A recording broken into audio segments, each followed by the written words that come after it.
بسم اللہ الرحمن الرحیم۔ حشام بن عامر رضی اللہ عنہ سے روایت ہے، وہ کہتے ہیں میں نے نبی صلی اللہ علیہ وسلم کو سنا ہے کہ آپ نے فرمایا آدم کی تخلیق سے لے کر قیامت کے قائم ہونے تک دجال کے فتنے سے زیادہ بڑا کوئی فتنہ نہیں ہے۔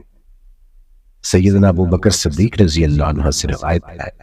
وہ کہتے ہیں رسول اللہ صلی اللہ علیہ وسلم نے ہم سے بیان فرمایا ہے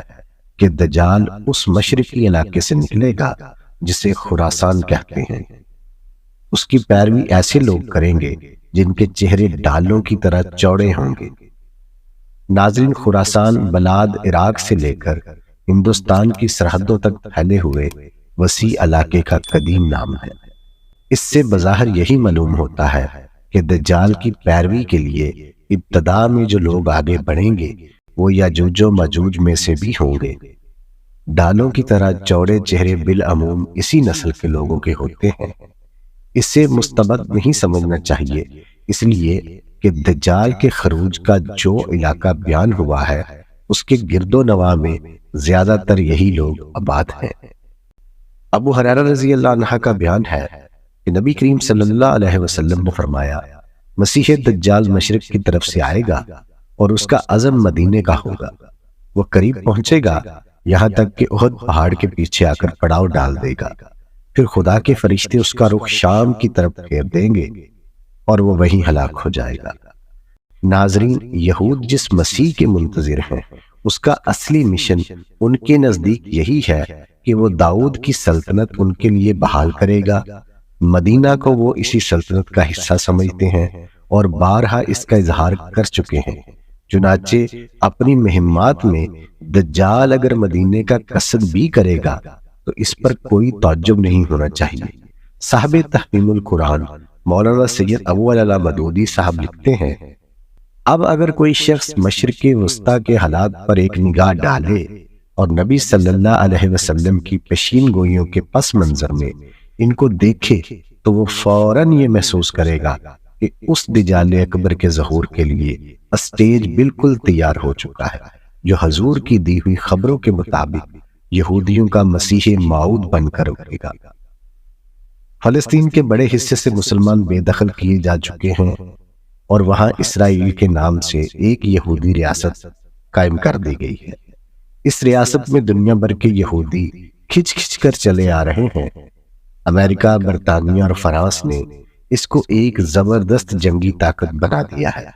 یہودی سرمایہ کی بے پایہ امداد سے یہودی سائنسدان اور ماہرین فنون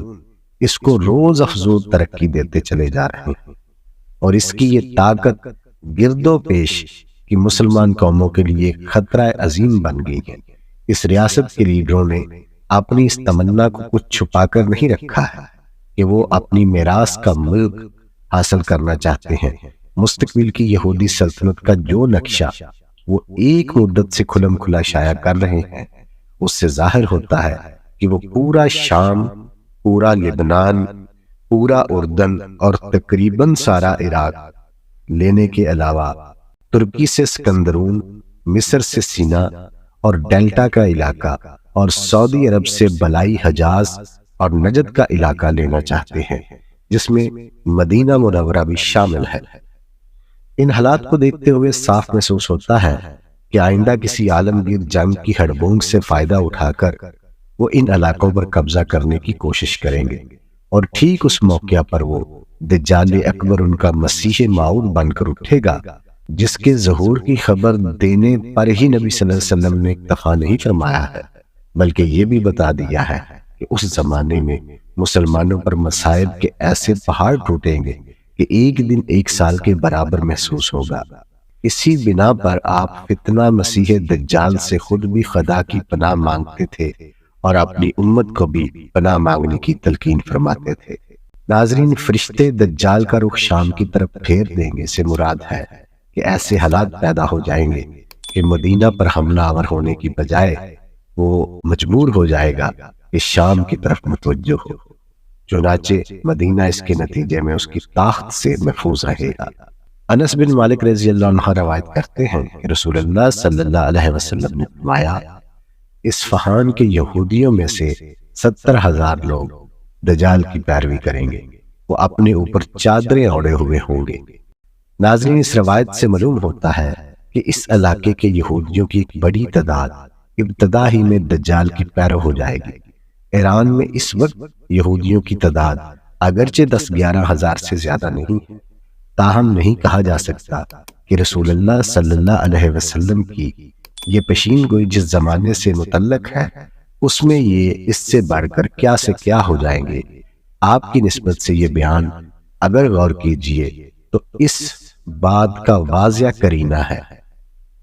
کہ دجال یہود ہی میں سے ہوگا اور انہی کے مسیح موعود کی حیثیت سے مسلمانوں کے علاقے خاص کر مکہ اور مدینہ پر حملہ آور ہونے کی کوشش کرے گا۔